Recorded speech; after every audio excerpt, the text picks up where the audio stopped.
What templates are you building now that you're older, now that you're an adult? You can't blame your parent, you can't blame your mother, you can't blame your father, you can't blame your guardian for who you are today. You are who you are today because you choose to be who you are today. Now what?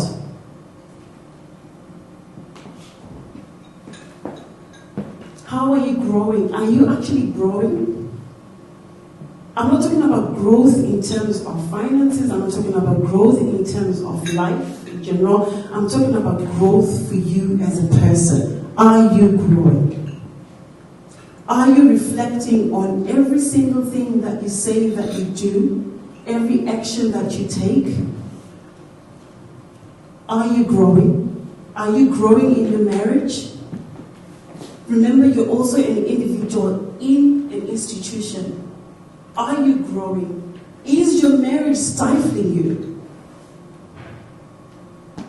Because when you grow as an individual, part of a unit, you elevate yourself. You elevate your marriage. You elevate your union.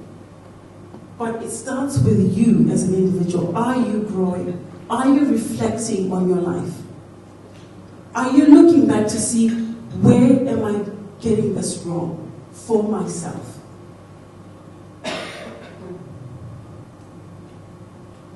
Yes, you're married. Yes, you're in a union. But there is a part of you that is still you, that has a responsibility to grow for the sake of your marriage.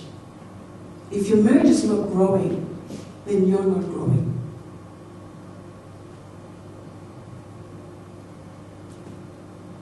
How are you choosing to be a partner in a relationship? What's sustaining your relationship at this point? What is sustaining your growth? What are you using to grow? Are you growing at all? Are you reflecting?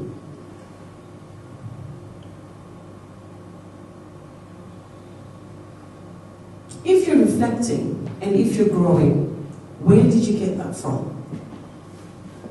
Is it because you've decided out of your own bowels that I need to grow?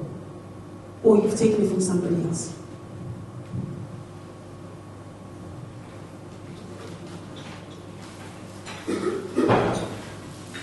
We live through life with a lot of systems and a lot of patterns that we don't understand why this is happening in my relationship, why this is happening in my marriage, why do we have blind spots? And the reason why we are married and why we're in a union is because you are saying, I have a blind spot and I want to grow. So I'm choosing you as my partner to help me see the areas that I'm blind so that I can grow with you, so we can grow together. And what you pick and what you learn from my blind spot, share it with me. Have we created that platform where we can share the blind spots?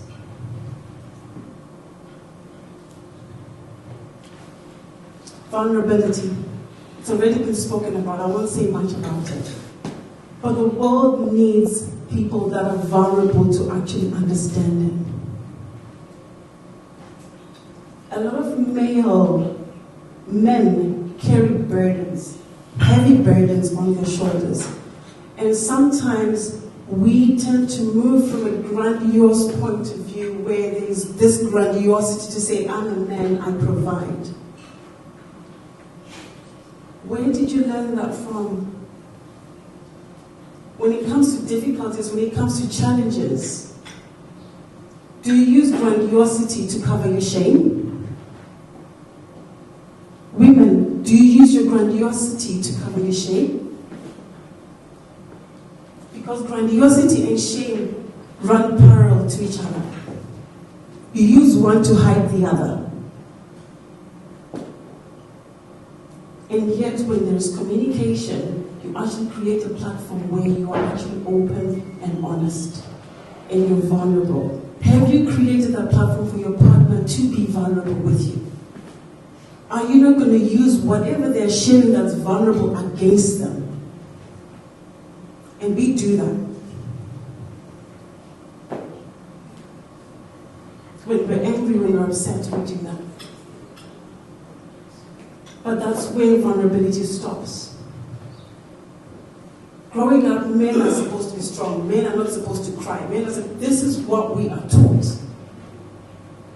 But life teaches men to be vulnerable. Life teaches women to be vulnerable.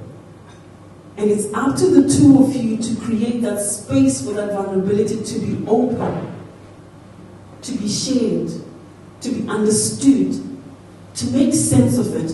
Where did this vulnerability go? Because if you don't deal with it as a couple, guess what? The same templates that you're dealing with life now, if you've got children, they are picking up the same things, the way that you're doing it. So you're just passing things generation to generation. And it's not a curse. It's your stupidity and your lack of wanting to deal with it. It's not a curse. So when are you going to choose to say, no, this has to stop, not in my marriage, not my children? You have to make that choice for you to change. Next slide, please.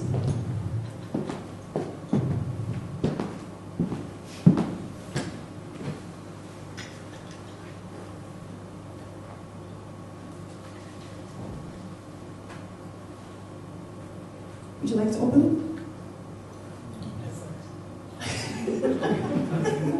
Would you like to open it? No. Why? You're afraid it's going to stop. Yeah.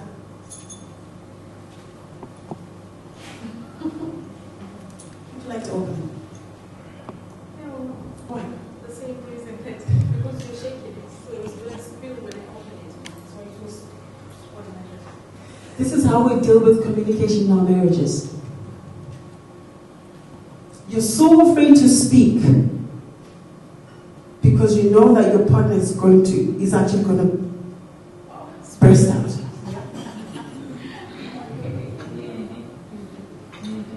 You don't know how to connect with your person because you're actually afraid that if you open up and share something, they are actually going to burst out.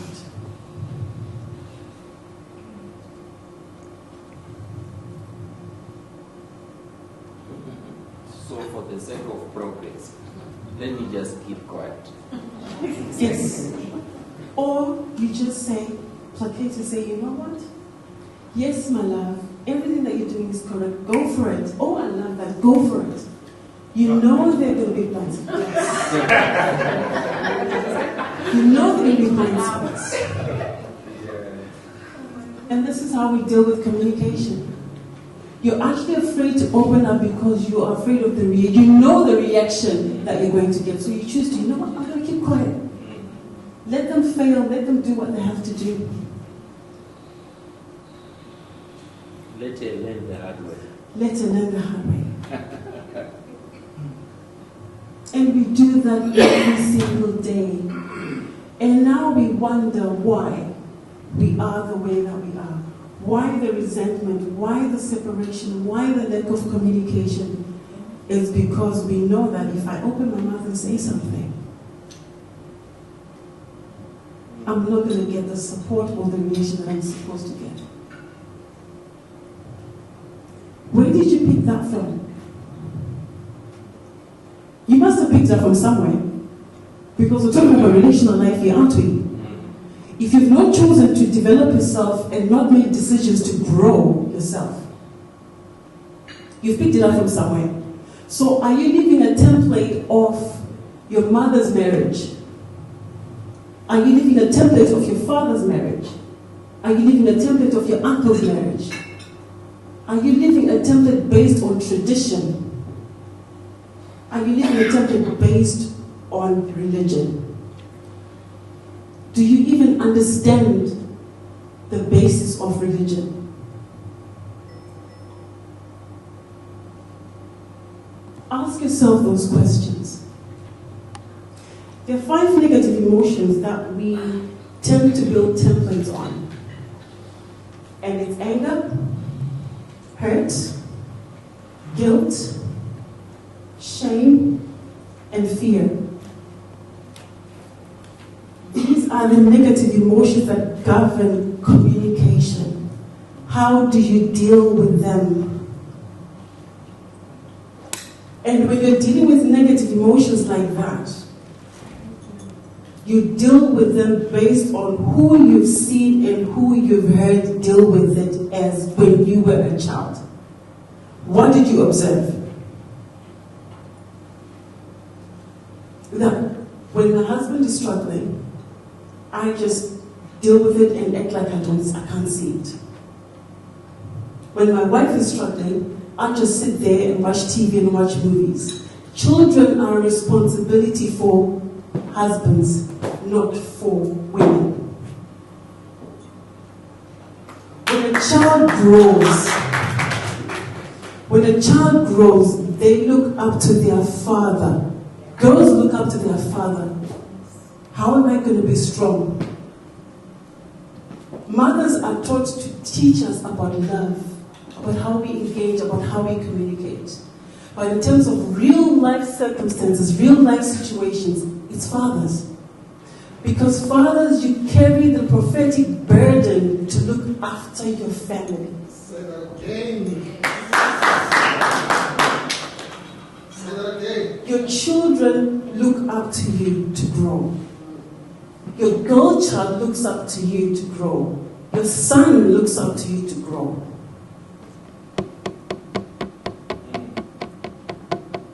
If you grow up in life without a parent, not knowing how your parent looked after you, or your guardian looked after you, or they looked after you the wrong way, you're going to carry that template for your children. Or you are going to avoid looking after those children.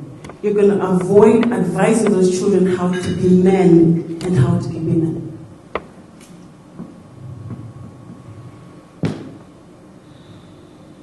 Mothers will teach us how to love, will teach us how to engage, will teach us how to connect.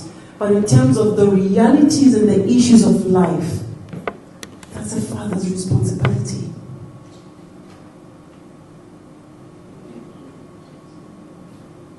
So, where do you stand as a father?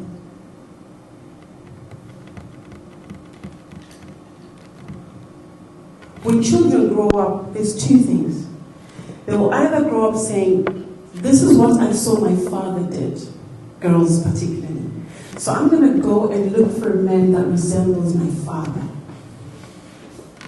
And the poor girl doesn't even know that what the father was doing is he was an absolute twat, excuse my language. And they go through life, they go through relationships, looking for signs and symptoms of anything that looks like dad. And yet fathers are never there. Fathers are never present. Personal grooming for sons. Personal grooming. If a father doesn't teach a son personal grooming, never think that the mother teaching the son personal grooming, the son will get it. Forget it.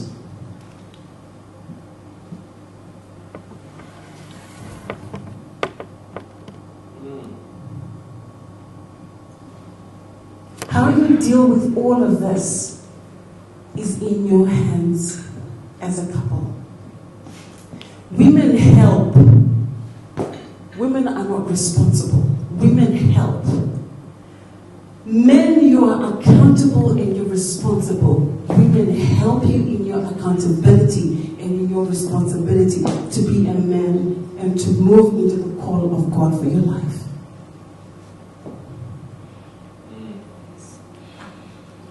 We seek out resources, we seek out ways to give you peace, to build you up, because the burden that is placed on you is way bigger than the burden that is placed on the woman. I don't care about what they say, 50-50. There's nothing in this world called 50-50. What God has placed on the male species is very different from what is said for women. Very different. Amen. And if you don't come to accept that, and if you cannot behave as a man, if you cannot behave in your role to be accountable and responsible for your family, the way that it is right now, if it's dysfunctional, you are responsible for that.